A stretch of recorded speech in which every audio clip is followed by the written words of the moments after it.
Okay, extra large tortillas. This is basically the same soft flour tortilla recipe that I like to use when I make a dozen or 14 if you watched my last video. Today I'm actually going to make these extra large and I'm going to make carne asada burritos. By the way, look for that video soon. So what I'm doing here is I'm fluffing up my flour. I took a big scoop and leveling it off with my finger. You always want to do that when you're working with flour. And I know a more accurate way to have this flour tortilla recipe would be to actually weigh the ingredients. But I will be honest, when I'm making tortillas, I don't pull out a scale and I don't weigh my ingredients. So the best tip I can give you for starting off a dough is fluff up your flour, take a big scoop and level it off with your finger. Because if you're working with a packed cup of flour, you're probably going to end up with a tough, dry tortilla. And if you like tough, dry tortillas, great, then do that. But if you're looking for a softer tortilla, that is something you might want to consider. Fluff up your flour and pay attention to how you level it off. So I've already added my 3 cups of all-purpose flour to my bowl. Now I'm going to be adding 1 teaspoon of salt. Now I'm going to be adding 2 teaspoons of baking powder.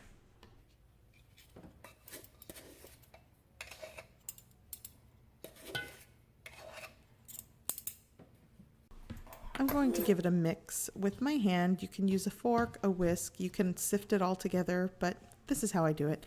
And now for the fat. Today I am going to be using manteca or lard.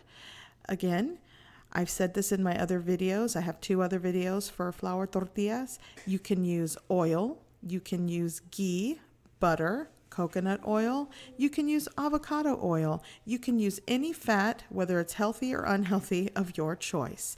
But make sure if you are using something like lard, shortening, butter, or ghee, or even coconut oil, that it is a packed 1/3 cup. I'm using a 1/3 cup of lard today.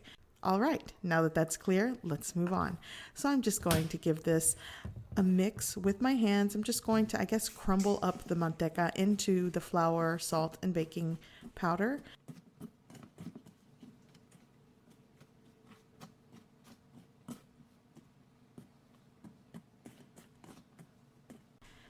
Now that that is all combined, I am now going to add 1 cup of hot water. Hot water works best. And I want you to take notice how sticky and tacky the dough is. This is good. If you add more flour at this point, you are going to get a tougher dough and a drier tortilla. So if you want a soft, pliable tortilla, work with your dough. Look at my hands. It's tacky, it's sticking all over the place, and that is fine. Keep kneading and working your dough, because as you knead your dough, it is going to stick less and less. I am going to be kneading this dough for about 10 minutes or until it forms a smooth surface. And as you can see already, I'm able to touch it without it sticking as much. But I also want you to take notice that even after kneading my dough, it is still sticky. You don't want a dry dough. Look, my hand, see, it's still sticking to my hand. And that's what you want, because this is going to give you a softer, more pliable product. So add flour if you find it easier to work with, but you will end up with a dry, tougher tortilla. So at this point, now that my dough is all kneaded, and it's still tacky, by the way, I want you to see it's sticking to my fingers. I am going to divide my still tacky and very pliable soft dough into 6 dough balls. And then I am going to cover them with a damp paper towel and allow it to rest for a good 15 minutes.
Okay, so my dough has been resting for 15 minutes and now I'm going to roll it out.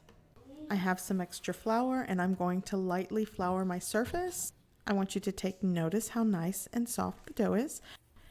And another tip, if you want to maintain, again, a softer tortilla or end result, just be sure not to over flour your surface or the dough, because that flour will end up mixing into the dough and it will give it a tougher texture. So if you ever notice when you're rolling out your tortilla and it kind of shrinks back and it's kind of hard to get it to get bigger, that's because the flour that's mixing into the dough is making it tougher. Well, at least that's one of the reasons. So again, when you're flouring your surface or your rolling pin, just use a light dusting. So what I'm doing now, because this is an extra large tortilla, I'm only going to roll it out to a certain point, and then I am going to hand stretch my tortilla between 12 to 14 inches. Why those inches? Because that's the largest pan I have to cook that in. So remember, you got to keep that in mind. Your tortilla can only be as big as the pan that you're cooking it in. So that's the largest pan I have in my house, so that's what I'm going with. And it's still going to give me a fairly thin tortilla at that diameter. And also I want to mention, if you do rip the dough when you're hand stretching it, just pinch it back together. It's fine.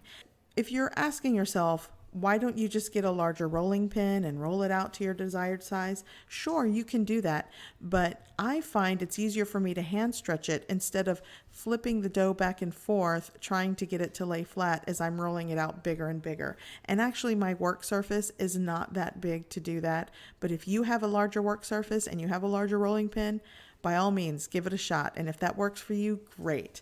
But I'm rolling this dough out to about a foot. And if it gets a little bit larger, that's fine. It's not an exact science, but you understand where I'm going with this. These larger tortillas are the perfect size to make burritos, and that's why I'm making them.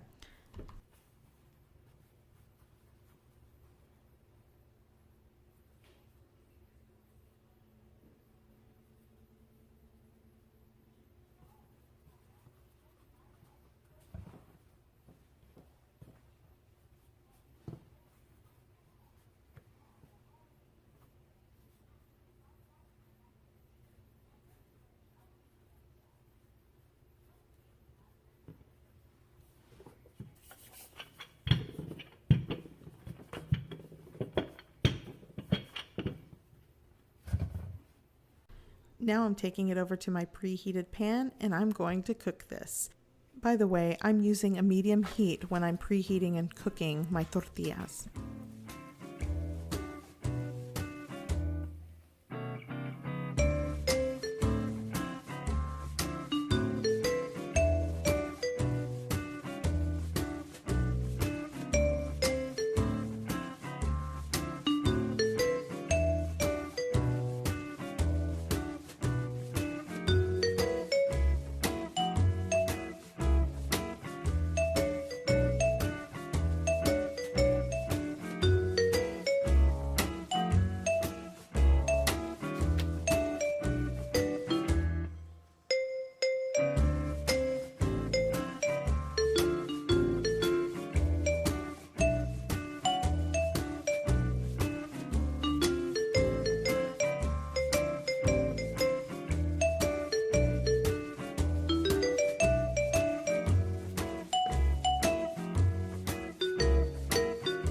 Okay, so now that my tortilla is done, I wanted to give you an idea of the difference in size.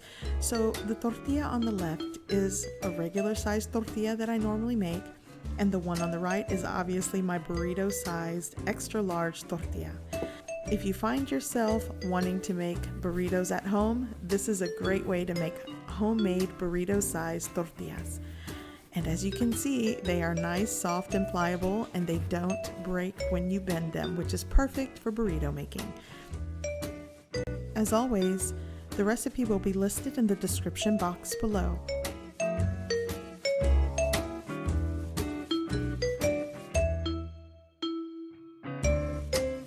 Okay, so I wanted to show you why I went through all the trouble to making a burrito-sized tortilla. and that was to make this delicious burrito. And if you want that recipe, look for it. It'll be out soon, and I'll leave the video icon link at the end of this video. So I hope you give this recipe a try. I hope you like it, and thanks for watching.